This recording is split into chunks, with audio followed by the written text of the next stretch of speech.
Hello everyone. तो इस video में हम पढ़ने वाले हैं बिजनेस लॉ का chapter number 6 that is auction sales. तो ऑक्शन सेल्स क्या होती है, मतलब हिंदी में बात करो तो नीलामी। तो इसमें क्या होता है कि हम अपनी वैल्यूएशन देते हैं किसी भी गुड पे आके। तो जो पहली नॉमिनेशन होगी वो थोड़ी कम की होगी, फिर जो उससे वैल्यूएशन होगी वो उससे ज़्यादा की होगी। तो जिसकी भी सबसे ज़्यादा हाईएस्ट होती है वहाँ पर एक वो बचता है हैमर। फिर वो ऐसे जो हमारी जो वैल्यूएशन होती है वो डन हो जाती है और हम उसे जाके गुड को जाके उसको सेल कर देते हैं। सो ये पूरी ऑक्शन सेल्स है। तो इससे पहले मैंने ये चीज़ पहले भी बताई थी, मैं ये चीज़ अभी बता रही हूँ। आपकी जो आपका एग्ज़ाम आने वाला है उसमें 3 सेक्शंस होने वाले हैं। जो सेक्शन नंबर 1 होगा उसमें आपके दोनों यूनिट से क्वेश्चन आने वाले हैं, एंड जो सेक्शन बी होगा उसमें पूरे 1 यूनिट से आने वाले हैं। तो 1 यूनिट से 4 क्वेश्चन आएंगे, इन द सेंस कि आपके पूरे 6 चैप्टर है तो उसमें से 4 चैप्टर आएंगे। सो आप शुरू के 4 कर लो, अगर लास्ट के 4 आए तो बीच के 4 भी तो बीच के 2 तो आएंगे ही ना। तो 2 ही क्वेश्चन अटैम्प्ट करने हैं, तो कोई 4 चैप्टर ऐसे अच्छे से करके चलो। और वैसे 2 चैप्टर तो इतने छोटे से हैं, 4 की जगह 5 हो जाएंगे आपके। बाकी सारे चैप्टर्स पढ़ के चलो, बट अपने पक्के पूरे 4 चैप्टर करके चलो। मानो लास्ट के 4 कर रहे हो और शुरू के 4 आ गए तो बीच के 2 चैप्टर आते होंगे। तो इस वजह से जो आपका सेक्शन बी है वो एकदम प्रॉपर एकदम अच्छे नंबर से सिक्योर हो जाएगा।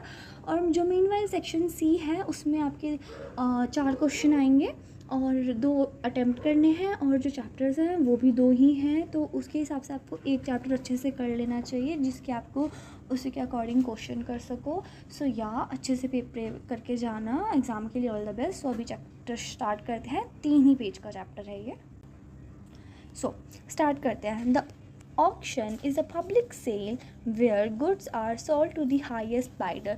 Auction क्या होता है? एक पब्लिक सेल होती है जहाँ पे आपको हाईएस्ट रेट पे बाइडर करने पे आपको ऑफ़र किए जाते हैं। Then the auctioneer act as a agent of the seller, कि जो ऑक्शनर होता है वो सेलर का एजेंट के तौर पे काम करता है। And sometimes as principal section 64, और यहाँ पे थोड़ा principal section and as a principal भी काम कर सकता है। यहाँ पे आपका सेक्शन नंबर 64 इम्प्लाइज होता है।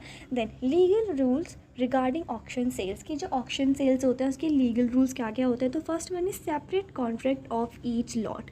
If goods are sold in lots, अगर जो हमारी गुड्स हैं वहाँ पे लॉट्स में सेल हो रही हैं, सो जो ईच लॉट होगी वो एकदम डिफरेंट होगी, मतलब वो डिफरेंट कॉन्ट्रैक्ट पे सेल होंगी। तो जो आपकी जो ईच लॉट है वो डिफरेंट से ऐसे अलॉट हो रही होंगी।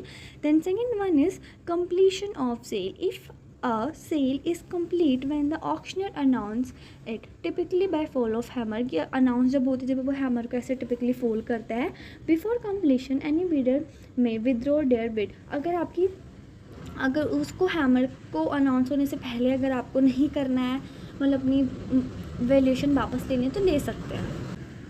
Then third one is right to bid reserve. The seller may reserve the right to bid but must notify bidders clearly. जो हमारा सेलर होता है वो रिजर्व कर सकता है अपनी ऑलरेडी बिड, बट उसे नोटिफाई करनी पड़ती है पहले ही। अगर उसने रिजर्व नहीं करी है तो जो सेलर होता है वो बिड नहीं कर सकता है या फिर किसी की बिड नहीं हटा सकता। अगर उसने ऐसा करा तो जो सेल होगी वो वाइडेबल हो जाएगी।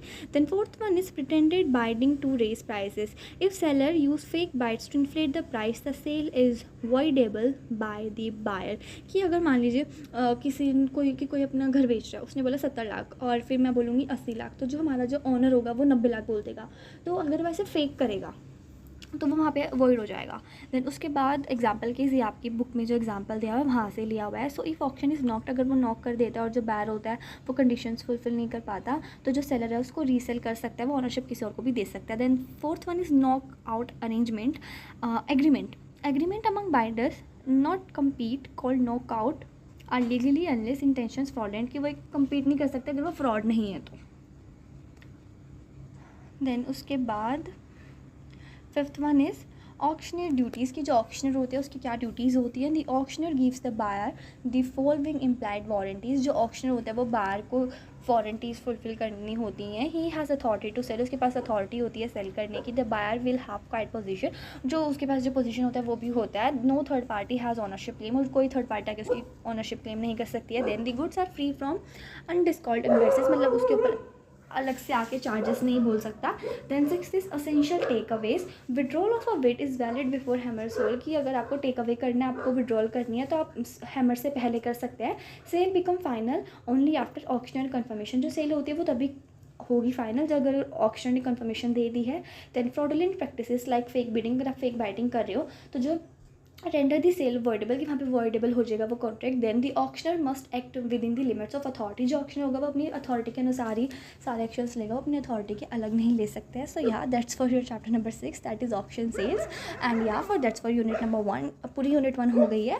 देन अभी good luck for your exam. And जिसने चैनल ज्वाइन नहीं किया है, नोट्स चाहिए तो कर लो। और हाँ, एक मेन चीज़ बहुत स्पेशल, कि आपकी जो बुक है इसमें ना आंसर दिए हुए हैं हर यूनिट से, यूनिट 1 एंड फैक्ट्री एक्ट वाला भी है, और जो अनदर एक्ट है उसके भी कुछ पर्टिकुलर क्वेश्चन है। अगर वो क्वेश्चन आपको चाहिए तो मुझे कमेंट में बोल दो कि हाँ क्वेश्चन चाहिए। वैसे मैं चैनल पे डाल दूँगी, तो उसके लिए भी चैनल ज्वाइन करना पड़ेगा। बहुत ईजी एक्सेसिबल है, व्हाट्सएप पे हो सकता है, तो वो ज्वाइन कर लो, आप ही का ही फ़ायदा है उसमें।